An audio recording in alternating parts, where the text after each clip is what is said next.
Say that Sir Brian May joins us right now.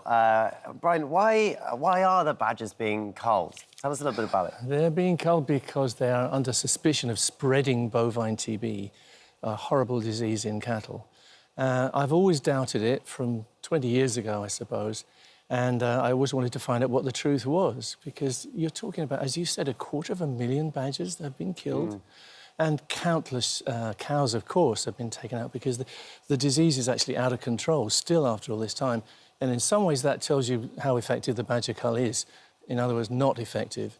But we set out... It's not just about me, the documentaries, you can probably already see. A lot of farmers speaking about their problems and their heartaches. A lot of mental health in farmers. It's a terrible thing for farmers and their families to be dealing with. But I'm there in the beginning to try and save the badgers.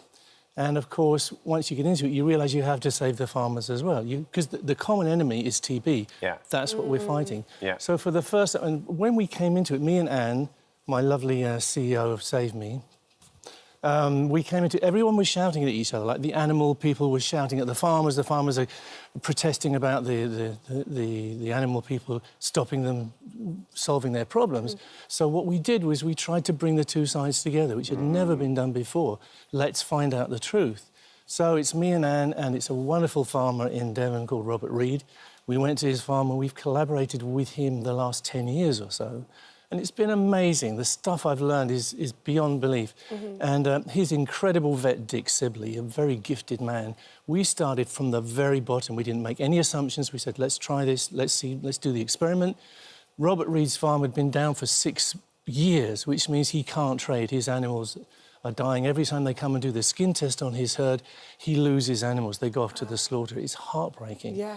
So he came in with us. He resisted the temptation to cull his badgers. He actually paid the culling company, but he said, you're not coming on my land, I'm doing this a different way.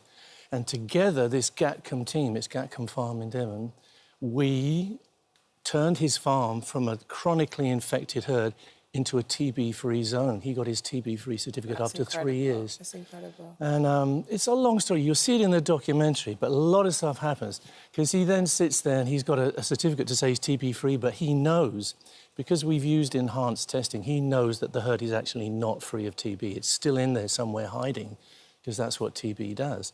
But unfortunately, he wasn't allowed to carry on with the testing that we were doing once he's got the TB-free certificate, which is nonsense, really. That's one of the things we want to see changed. It's so emotional, and you can see it. You get a sense of that while watching the clips, that it is obviously really emotional. Highly emotional. You've always had such an affinity with animals. You always have. But why are you so passionate about this? Why are you so passionate about badgers? I guess it's the injustice. You know, a lot of animals are abused for various reasons. And I think as a race, as a human race, we abuse animals terribly. And I've always thought that. I've always thought we have the wrong relationship with the creatures with which we share this planet. But when it's something which is so wanton, you're talking about thousands of animals being killed, and the result is nothing. I mean, I suspected this in the beginning, but you'll see in the documentary, we now have so much evidence to show that the badgers are not to blame anyway. Yeah. So they've been culling them in some places for years and years. I've talked to farmers out there who said, look, we've killed all our badgers here. There's no more badgers to kill. And the problem is as bad as it's ever been. So what does that tell you? So there's lots of little clues along the way. The other clue... I'm talking too much, really. No, you're not. I want you to see the documentary. That's what you're here for. It's great. But I'll tell you, the thing which woke us up was we managed to clear up the herd, like I told you. And we did it without killing any badgers. We were supposed to vaccinate the badgers. That was our part of the deal. Robert and his vet clear up the herd, we clear up the badgers all around. Right. At the end of the 4 years, 3 years, whatever, the herd was clear, completely healthy cattle herd, but the badgers were still infected. Now, if the myth is true, the badgers should have been reinfecting the cows, but they didn't. Right. So that immediately tells you the badgers have nothing to do with it in this case. Do you know what it is that is spreading the TB if it's not the badgers? Is there anything you suspect on that side of things? We have it. It's going to sound very big-headed, but we think we cracked it. We have seen what the routes of transmission of the disease really are. They're within the herd. They're within the slurry. Slurry is poo, you know, and the cows generally, in many cases, in the mornings particularly, are paddling around in their own poo. So if one cow has got the disease, they've all got it. Right. So that's one of the routes of transmission. We've seen transmission from mother to baby. That's another route of transmission. And we've seen people bringing in infected animals to an otherwise clean herd. And they'll say, look, this is a closed herd. It's clean, nothing can get in. But we brought a bull in to breed. Right. And you go, oh, and was the bull tested? Yeah, the bull was tested, but by the skin test, which we know actually is only about 50% effective. So it's highly likely that the pathogen came in with the bull and then spread through the herd. So yes, we know. It's a difficult one. It really, really is. We've got to say, we've got a right of reply from DEFRA. It says this UK government will roll out a TB eradication package, including vaccination, herd management and biosecurity measures to achieve our objective of getting bovine TB-free status and end badger culling. And we've got one from the Farmers Union as well that says the programme ignores all the independent peer-reviewed science. We can't put into words the emotional, mental strain that bovine TB puts on farming families and the impact that it has on their cattle and their businesses. We have a joint ambition with the government to be TB-free in England by 2038. Interesting. Do I get the right to reply? No, probably not. You're here. You're here. All I can say is, watch the documentary and you'll see if we ignore anything. And we're very much concerned with the farmers. Robert's become one of our best friends now, and we do anything for him. And I think, he's now the same as we are. We converged. We came in with completely different views of the subject. Rob was like, the bloody badgers are doing this, Now he's like, don't talk to me about badgers. Talk to me about what we're doing in the herd to clear this up. So it's spreading, and he has a lot of other farmers are coming around. I mean, the farmers kind of didn't like me in the beginning because who am I? I'm a rock star. What the hell do I know about it?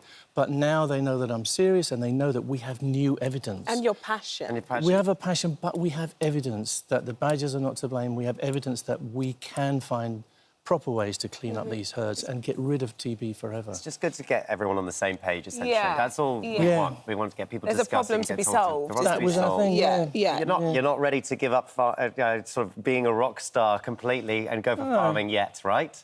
Well, we kind of became farmers. It's a strange thing, and that was quite hard to explain to some of our friends in the animal community. See, it's hard for Robert to explain why he's talking to rock stars and whatever. It's hard for me to explain to some people why I'm on a dairy farm at all, but we're there to find the truth. And we found it beyond our wildest dreams. We found where the problems are.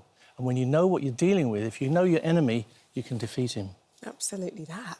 Absolutely. It's like you say, it's so nice to have you here. And so, when we see you, we obviously think of your work on stage, and it's so... Yeah, there is obviously, that. everybody has their other passions. But, it's good to see you here and sharing this with us, because this has bypassed me. I was completely unaware of this until meeting you today. Good to make people aware of it. So we really appreciate you coming in. Thank you so much. Thank you. It's precious to me that you give me this time to just get people's imagination. You're very welcome. Thank you. So the Brian May, the Badgers, the Farmers and Me is at 9 p.m. tonight on BBC Two and iPlayer, so give that a watch. Bless you, John. Thank you. Well done. Pleasure, Brian. Thank you so much. Thank you for visiting our This Morning YouTube channel. We upload new content every day, so go ahead, hit that subscribe button. You don't want to miss out, and we'll see you in the morning.